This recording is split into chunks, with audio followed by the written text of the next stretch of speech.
Here I have one teacher iPad on the left and two student iPads to the right of it, and I'm about to create a class in Classroom. I go to the app on the desktop, Classroom. Oops, that's my old class. Okay, so you come in here, and to create a class you just click on the Create a Class button, and it asks you to give it a name, so I'll just call it Demo today. There's my class, Demo, no students.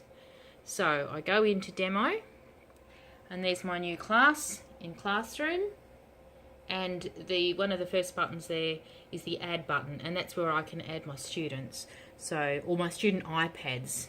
So I go Add, and it comes up and says Add students in this class, and it's waiting for the student iPads to connect to it by Bluetooth, and it gives us an authentication number there, and that's the number for this class that I've created, 8405.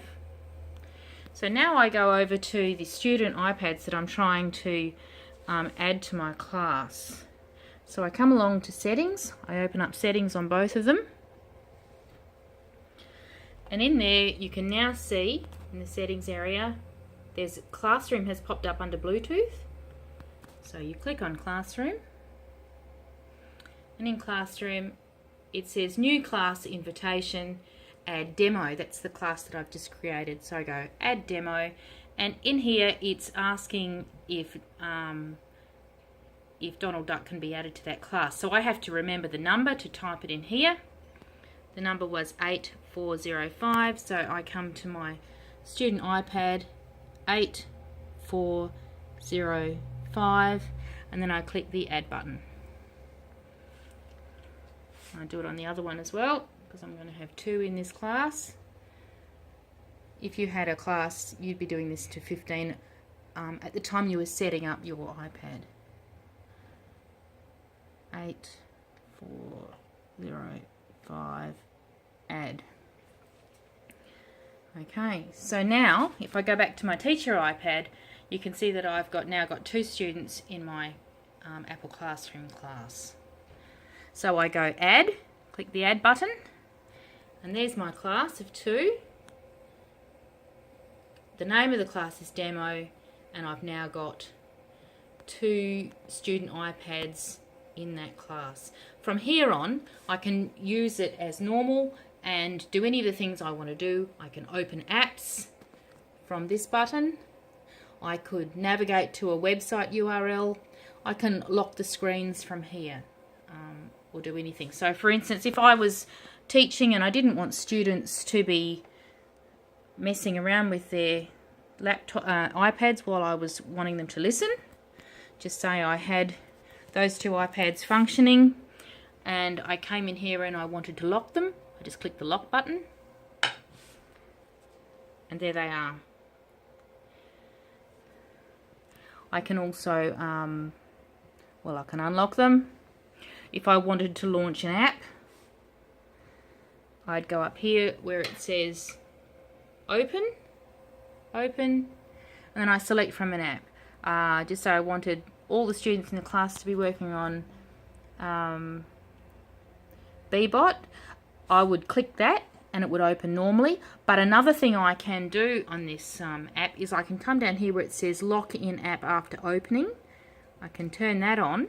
When that's gone green, any app that I now open will be locked and the students can't go out and choose a different app, which is quite handy. So I can go Open Bebot. In a minute, Bebot should come up on the app. It's very useful if you've got 15 students in your class, or 15 iPads in your classroom, and you're trying to get them all on at the same time. So now this is a functioning app. Open here on the student iPads. No logins were required. You'll notice the iPads seem to remember the passwords, which is really helpful, and they could go in there and play that from there.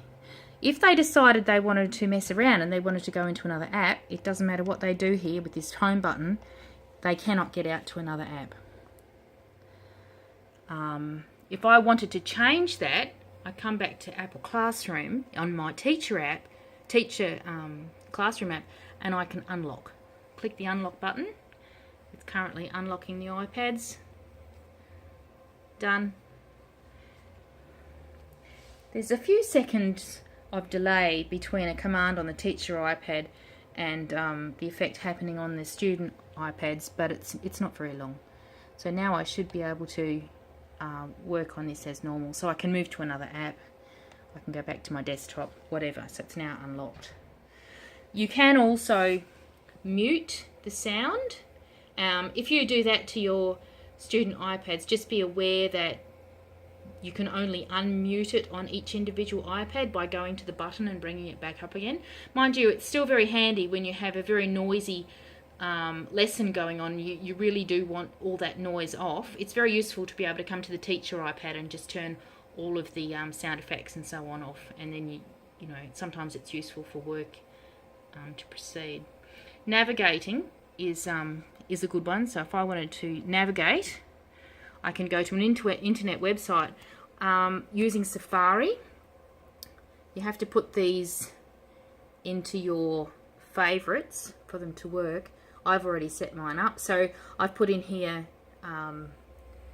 for instance, Code Monkey, and these should immediately go and open up Safari and load the Code Monkey website. That's actually very useful if you want students to go to a URL, and we all know that students are very bad at typing in URLs to get to a particular website. You don't have to go to Google and search for it and then click on the link or anything like that. You can just send their iPad to the site you want straight away. It's very, very handy. Overall, I've found Apple Classroom to be really, really good. There's a few little things that have tricks of the trade that I've worked out over the last 2 weeks, because I've only been using it for 2 weeks, but so far I'd highly recommend it.